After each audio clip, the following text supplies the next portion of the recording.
V-Guard presents कौन जीत रहा है, को पावर्ड बाय सेंसोडाइन एंड विमल। बोलो जुबां केसरी।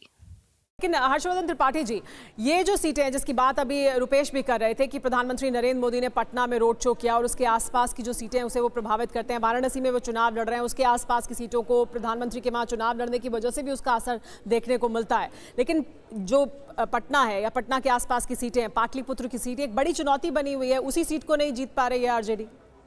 देखिए, पाटलिपुत्र तो वैसे भी लालू यादव के परिवार की प्रतिष्ठा की सीट है। सारण लालू यादव के परिवार की प्रतिष्ठा की सीट थी। तो कुल मिलाकर जब घर में इतने लोग चुनाव लड़ रहे हैं तो प्रतिष्ठा हर दूसरी जगह फंसी ही रहेगी, इसमें कोई बहुत कहने की बात नहीं है। लेकिन पिछले कुछ चुनावों में जिस तरह से लालू यादव के साथ एक बड़ा जो पिछड़ी जातियों का जो समूह था वो जो गायब हुआ है, क्या उसको लाने में तेजस्वी को कोई कामयाबी मिली है? इसका जवाब आता है कि नीतीश के साथ जिस तरह से वो बार बार पलट कर गए, जिस तरह से वो नीतीश कुमार के खिलाफ बोलने से बचते रहे, इसका सीधा सा मतलब हुआ कि वो वर्ग अभी लौट कर नहीं आया।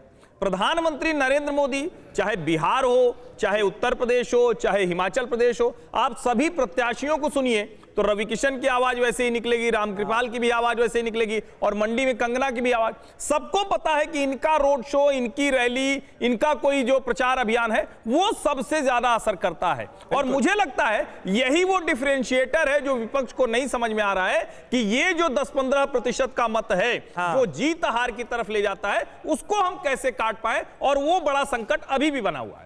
बिल्कुल, ब्रांड मोदी सबसे बड़ा फैक्टर एक बार फिर चुनाव का बनता हुआ नजर आ रहा है और भारतीय जनता पार्टी के तमाम कैंडिडेट्स इसका खुलकर जिक्र भी करते हुए नजर आ रहे हैं। जयशंकर जी, जिक्र नहीं, आप उसको ऐसे कहिए कि वो अपना वाला कुछ किए नहीं है ना, तो उसी भरोसे ऐसे कहिए, मजबूरी है। जयशंकर जी, क्या नरेंद्र मोदी वो ब्रांड, वो चेहरा जो तमाम दुश्वारियां होने के बाद भी सीटें निकाल ले जाए, ये आश्वासन, ये भरोसा दिलाता हुआ दिखता है क्या बीजेपी के कैंडिडेट्स के अगर मद्देनजर बात की जाए? या फिर राहुल गांधी ने फर्स्ट फेज से लेकर 7वें फेज में अभी भी उन्होंने जो ट्वीट किया है वो यही किया कि भाई संविधान बचाने के लिए, लोकतंत्र बचाने के लिए इस बार वोटिंग जरूर करें। ये फैक्टर जो है ये भी एक बड़ा असर इस बार दिखाता हुआ नजर आया आपको? नहीं समीर, नरेंद्र मोदी जी अच्छे पोल स्ट्रेटजिस्ट हैं, इसमें कहीं कोई दो राय नहीं है।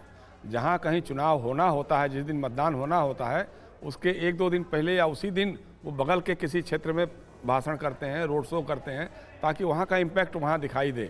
इसमें कहीं कोई दो राय नहीं है। देखिए, ब्रांड मोदी है इस देश में, इसमें भी कोई नहीं है, इनकार नहीं है। लेकिन यही ब्रांड मोदी जब पश्चिम बंगाल में फेल कर जाता है तो हम चर्चा नहीं करते हैं। यही ब्रांड मोदी कर्नाटका में जब फेल कर जाता है तो हम चर्चा नहीं करते हैं। यही ब्रांड मोदी तेलंगाना में फेल कर जाता है तो हम चर्चा नहीं करते हैं। यही ब्रांड मोदी हिमाचल में फेल कर जाता है तो हम, क्योंकि वो तो नगर निगम तक के चुनाव में जाते हैं प्रचार करने। वी-गार्ड प्रेजेंट्स कौन जीत रहा है, को पावर्ड बाय सेंसोडाइन एंड विमल। बोलो जुबां केसरी।